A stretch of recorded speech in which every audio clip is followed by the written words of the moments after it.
Well, good evening. I hope and pray that you are well. And it's been a good day to have a chance to see the sun shining and drying the place out a bit. Here in the Lockyer Valley, we've had quite a lot of rain, and it's good for our farmers to have some dry that will help them to do their harvesting, particularly of the cotton crops. So we're giving thanks to God, and I've had the chance to look at God's word today and put down some thoughts.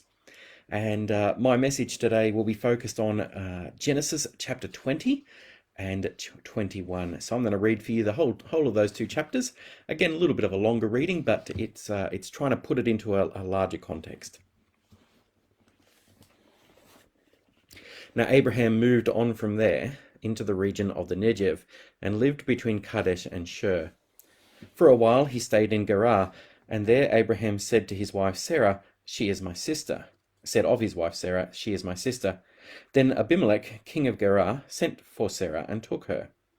But God came to Abimelech in a dream one night and said to him, "You are as good as dead, because the woman you have taken, she is a married woman." Now Abimelech had not gone near her, so he said, "Lord, will you destroy an innocent nation? Did he not say to me, 'She is my sister'? And didn't she also say, 'He is my brother'? I have done this with a clear conscience and clean hands." Then God said to him in the dream, "Yes, I know you did this with a clear conscience, and so I have kept you from sinning against me. This is why I did not let you touch her. Now return the man's wife, for he is a prophet, and he will pray for you, and you will live. But if you do not return her, you may be sure that you and all you who belong to you will die." Early the next morning, Abimelech summoned all his officials, and when he told them that all that had happened, they were very much afraid. Then Abimelech called Abraham in and said, "What have you done to us? What have you done to us? How have I wronged you, that you have brought such great guilt upon me and my kingdom? You have done things to me that should never be done." And Abimelech asked Abraham, "What was your reason for doing this?" Abraham replied, "I said to myself, there is surely no fear of God in this place, and they will kill me because of my wife. Besides, she really is my sister, the daughter of my father, though not of my mother, and she became my wife. And when God had me wander from my father's household, I said to her, 'This is how you can show your love for me. Everywhere we go, say of me, he is my brother.' Then Abimelech brought sheep and cattle and male and female slaves and gave them to Abraham, and he returned Sarah his wife to him. And Abimelech said, 'My land is before you. Live wherever you like.' To Sarah he said, 'I am giving your brother 1,000 shekels of silver. This is to cover the offense against you before all who are with you. You are completely vindicated.' Then Abraham prayed to God, and God healed Abimelech, his wife, and his female slaves, so that they could have children again. For the Lord had kept all the women in Abimelech's household from conceiving because of Abraham's wife Sarah. Now the Lord was gracious to Sarah, as he had said, and the Lord did for Sarah what he had promised. Sarah became pregnant and bore a son to Abraham in his old age, at the very time God had promised him. Abraham gave the name Isaac to the son Sarah bore him. When his son Isaac was 8 days old, Abraham circumcised him as God commanded him. Abraham was 100 years old when his son Isaac was born to him. Sarah said, "God has brought me laughter, and everyone who hears about this will laugh with me." And she said, "Who would have said to Abraham that Sarah would nurse children? Yet I have borne him a son in his old age." The child grew and was weaned, and on the day Isaac was weaned, Abraham held a great feast. But Sarah saw the son whom Hagar the Egyptian had borne to Abraham was mocking. And she said to Abraham, "Get rid of that slave woman and her son, for that woman's son will never share in the inheritance with my son Isaac." The matter distressed Abraham greatly because it concerned his son. But God said to him, "Do not be so distressed about the boy and your slave woman. Listen to whatever Sarah tells you, because it is through Isaac that your offspring will be reckoned. I will make the son of the slave into a nation also, because he is your offspring." Early the next morning, Abraham took some food and a skin of water and gave them to Hagar. He set them on her shoulders and then sent her off with the boy. She went on her way and wandered in the desert of Beersheba. When the water in the skin was gone, she put the boy under one of the bushes. There she went off and sat down about a bow shot away, for she thought, I cannot watch the boy die. And as she sat there, she began to sob. God heard the boy crying, and the angel of God called to Hagar from heaven and said to her, What is the matter, Hagar? Do not be afraid. God has heard the boy crying, and he lies there. Lift the boy up and take him by the hand, for I will make him into a great nation.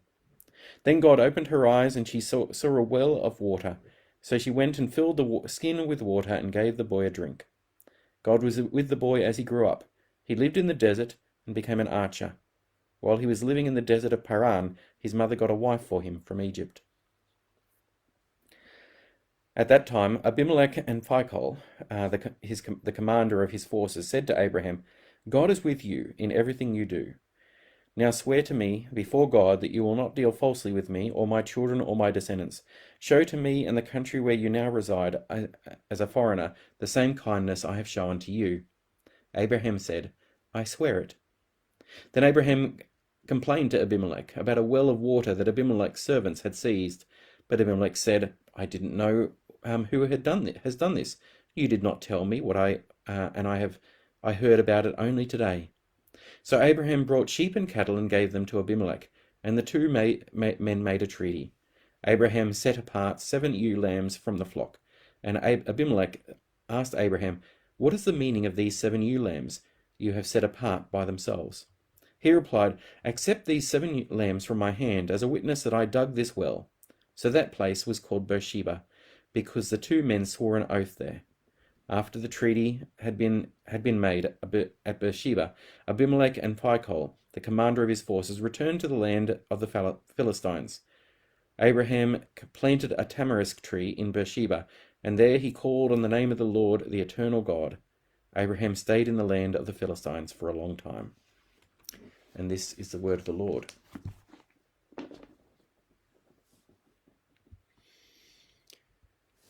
I was watching a short film recently, and it was presented as the account of robots coming to Earth in the far future and doing a sightseeing tour focused on some great apocalypse which wiped out humanity. The robots examined different ways that people sought to protect themselves in the light of economic and environmental disaster. The robots first went to the base of doomsday preppers who had stockpiled guns but had been the subject of attacks from other doomsday preppers. Next, the robots went to where the government had holed up in mountain bunkers, only for incompetence to result in food shortages, which led to cannibalism. Third, the robots went to offshore oil rigs, where tech millionaires had set up with their inventions, and these inventions were designed to solve all their problems, only for the inventions to become sentient and rebel against the humans. Finally, the robots went to a spaceport to see where the ultra-wealthy had sought to leave Earth to start afresh on Mars, rather than using their wealth to fix problems on Earth. We as humans have amazing abilities to come up with various solutions to the problems that we face individually and as communities. But we also have tremendous potential to make a mess of things.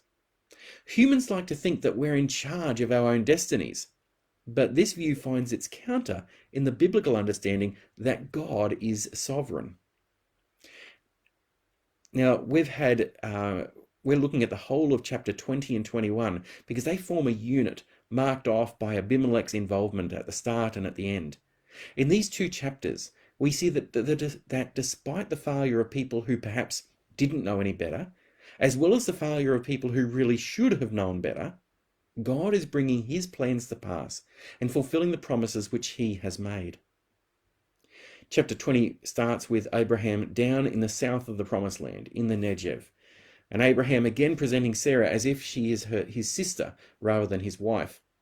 The result is that Sarah is taken by a king, this time Abimelech. There are some scholars who think that this account is simply just a retelling of the story of chapter 12 of Sarah, where Sarah was taken by Pharaoh, king of Egypt. And the main reason people hold to this view is that they think that it's incomprehensible for Abraham to show the same faithlessness towards God on 2 different occasions. The difficulty I have with this view is that it doesn't line up with my own experience or the experience of others that I know. Now, I know that we have some very godly and mature people in the churches that I lead, and perhaps they only need to learn a lesson once, and they won't make the same mistake or sin in the same way again. But for myself, I know that there have been times when I have been rescued by God from my sin, and that He has thrown my sin into the deepest ocean, only for me to find myself out in the sea in a boat with a really long fishing line. In Abraham's case, we know, having followed his story over the last month or so, that Abraham does not have a clear, consistent path of maturing and growing in faithfulness. Also, in this account, we discover that this deception of presenting Sarah as Abraham's sister is their regular practice. And many of us know that breaking a habit can be very difficult. Abraham replied, I said to myself, there is surely no fear of God in this place, and they will kill me because of my wife. Besides, she really is my sister, the daughter of my father, though not of my mother, and she became my wife. And when God caused me to wander from my father's household, I said to her, this is how you can show your love to me. Everywhere we go, say of me, he is my brother. It's easy to read Abraham's life and picture him as a happy traveler, moving from place to place. But we mentioned when we first started looking at Abraham's life, that he was from a major city, Ur. We then saw that his nephew Lot had moved into the city of Sodom when he had the opportunity. With Abraham's words here, I wonder if Abraham is actually an unhappy traveler. Abraham effectively blames God for his behavior. When God caused me to wander from my father's household, I said to her. Being unhappy with what we're being asked to do can make us more inclined to feel pity on ourselves and justify wrong or faithless behavior. When you combine this knowledge that Abraham was perhaps unhappy and always traveling, when this was the regular habit of him and Sarah, and when you think that Abraham had been successful in doing this before, I think it's quite probable that we have two very independent stories, and Abraham is simply doing this. But whatever the thinking and motivation, Abraham and Sarah's actions here, along with the desire of Abimelech, because he's got his own lustful desires, they pose a serious risk to God's plans and promises. God has promised that it would be through Sarah's son that God's covenant with Abraham will continue. How can God bring this to pass if Sarah is in the harem of another man? And what certainty would there be that were Sarah to conceive a child at the time, that the child would be Abraham's son? The first half of chapter 20 shows that God is sovereign in the face of faithlessness. To stop Abimelech from sleeping with Sarah, God closes the wombs of Abimelech's wives and concubines, and then warns Abimelech in a dream why this has happened. The result of this is that Abimelech returns Sarah to Abraham, and Abraham in turn prays for the healing of Abimelech's household. And this leads us to an interesting area where we see God's sovereignty. Then Abraham prayed to God, and God healed Abimelech, his wife, and his female slaves so that they could have children again. So God answers Abraham's prayer, but does anyone pick up a sense of irony here? Abraham prays that the women will be able to conceive, and God answers this prayer. But don't you think that Abraham would have been praying for Sarah to be able to conceive? For how many years? For how many decades would Abraham have been praying that Sarah would have been able to have a child? God answers Abraham's prayer for other women, but doesn't answer Abraham's prayer for his own wife. Why? Because God is sovereign. I know that there are godly women and men in our churches who have prayed for concerns and circumstances and for people for years and years, and sometimes decades and decades.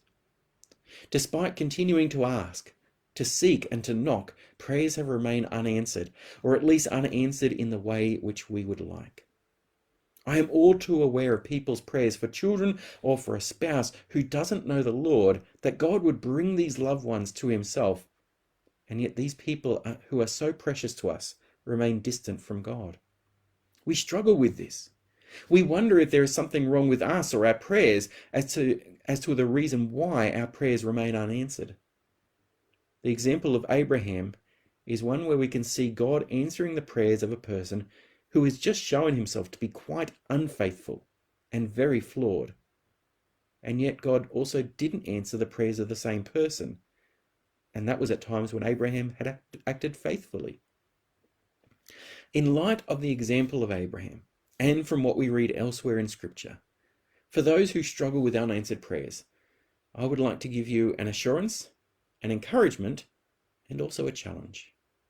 First, be assured that if a prayer has not been answered in the affirmative, then that is no indication as to whether you have enough faith or if you have been sufficiently good. Even Jesus' prayer in the garden for the cup to be taken from him if possible was answered with a no. Second, be encouraged to keep praying. I wonder how soon it was after he was married that Abraham started to pray for Sarah to be able to conceive. We are to keep praying whether we see answers or not. Encouragement to keep praying is connected with the third point of being challenged. We are challenged to continue to accept God's sovereignty. Prayer puts us in the humble position of recognizing our need for God in our lives and of accepting God's rule over the universe. God is the sovereign ruler, not a genie at our beck and call. Despite Abraham and Sarah's tremendous flaws, God's sovereignty works to keep promises and fulfill plans, and we see this in the birth of Isaac. The birth of Isaac, recorded in the first seven verses of chapter 21, comes almost as an anticlimax. After all that had been going on and the significance of what had been promised, we would have expected more of the birth of this promised child. We don't even get one statement from Abraham about the birth of Isaac. One of the reasons why this message is focused on the whole of chapters 20 and 21, and not just the few verses which address Isaac's conception and birth, is because in its context, the great emphasis of this section is not how tremendous it is that Isaac is born, but how faithful God is, especially in the light of the unfaithfulness and contrariness of humans. Listen again to these few verses and pay attention to the emphasis upon what God has done and how the people, Abraham and Sarah, simply respond to this. Noting this emphasis helps us to recognize the difference between these responses and the plans and machinations which too often characterize Abraham and Sarah. Now the Lord was gracious to Sarah, as he had said, and the Lord did for Sarah what he had promised. Sarah became pregnant and bore a son to Abraham in his old age, at the very time God had promised him. Abraham gave the name Isaac to the son Sarah bore him. When his son Isaac was 8 days old, Abraham circumcised him as God commanded him. Abraham was 100 years old when his son Isaac was born to him. Sarah said, "God has brought me laughter, and everyone who hears about this will laugh with me." And she added, "Who would have said to Abraham that Sarah would nurse children? Yet I have borne him a son in his old age." God is sovereign, and God fulfills the promises and plans that are made. The high of the birth of Isaac, where God's sovereignty is expressed in the fulfillment of plans and promises, is then followed by the painful story of the expulsion of Hagar and Ishmael. However, even in this painful story, we see the sovereignty of God. We've seen that God uses flawed people, and here we see that God also uses the flawed or selfish plans of people to accomplish his plans and purposes. Another 3 years or so have passed since the birth of Isaac, as Isaac is now weaned. A child being weaned is an important stage of life and is celebrated. At this celebration, Ishmael does something to or directed towards Isaac, which results in Sarah becoming very angry and demanding his expulsion from the family. The child grew and was weaned, and on the day Isaac was weaned, Abraham held a great feast. But Sarah saw the son of whom Hagar the Egyptian had borne to Abraham was mocking, and she said to Abraham, "Get rid of that slave woman and her son, for that woman's son will never share in the inheritance with my son Isaac." What is it that Ishmael did which got Sarah so upset? The words translated mocking can also be translated laughing or playing. Now, obviously, some translators have taken the word laughing as Ishmael laughing at Isaac in a derogatory way, and so have translated it mocking. But the word can be as harmless as Ishmael was playing. Maybe he was drawing attention to himself and his physical abilities as a teenager, as compared to the little toddler that is Isaac. And so Sarah is basically just jealous. Well, that could be the meaning, but the meaning can stretch as far the other way as to mean that Ishmael was interfering with Isaac, in which case Sarah's anger is much more understandable. Paul will later say that Ishmael persecuted Isaac, and so I think derisively mocking is probably what's intended here. Abraham is concerned by Sarah's request because Ishmael is his son. But perhaps surprisingly, God tells Abraham to grant Sarah's request. Crucially, though, we should note why God tells Abraham to accept Sarah's request. The matter distressed Abraham because it concerned his son. But God said to him, "Do not be so distressed about the boy and your slave woman. Listen to whatever Sarah tells you, because it is through Isaac that your offspring will be reckoned. I will make the son of the slave into a nation also, because he is your offspring." Was Sarah jealous of Ishmael and Hagar? And so was Sarah jealous of Ishmael and Hagar? Or was Sarah rightfully protecting Isaac from Ishmael? In one sense, the answer becomes inconsequential, because God is going to use Sarah's request to bring to pass the plans which God has. It is through Isaac that God's covenant with Abraham will continue. God's sovereignty is not constrained by whether people make plans with pure motives or not. God is able to use all circumstances to bring to pass his plans and purposes. Interestingly, this account of the dismissal of Ishmael and Hagar also reminds us that God's plans and care reach beyond the particular people of God, which at this time was Abraham and the chosen descendant Isaac. Ishmael is not named in this story, and yet his name is spelt out. God heard the boy crying, and the angel of God called to Hagar from heaven and said to her, "What is the matter, Hagar? Do not be afraid. God has heard the boy crying as he lies there. Lift the boy up and take him by the hand. I will make him into a great nation." Then God opened her eyes, and she saw a well of water. So she went and filled the skin with water and gave the boy a drink. God was with the boy as he grew up. Ishmael means God hears, and so we effectively read, "Ishmael, the boy crying," and then later, "Do not be afraid. Ishmael, the boy crying. God hears the boy crying. Ishmael, the boy crying." Yahweh fulfills the promise of the name which he had instructed Hagar to give to her son. God hears Hagar's cry and the cries of her son. Yes, Ishmael appears to receive particular promises and blessings from God because he is a descendant of Abraham. But this account reminds us that God's sovereignty includes all people and all circumstances. We may find ourselves in an increasingly secular and even anti-Christian environment, and perhaps we've even been the victim of other people's jealous plans or manipulations. In all such circumstances, we need to remember that God is still sovereign. God is still able to work in us, as well as through and in our circumstances, so as to bring his plans to pass. God is still working to bring people to himself, for people to put their trust in Jesus, and for God's people to live out the values of the kingdom through the power of the Holy Spirit. This is true no matter our circumstances, no matter what the plans of other people are.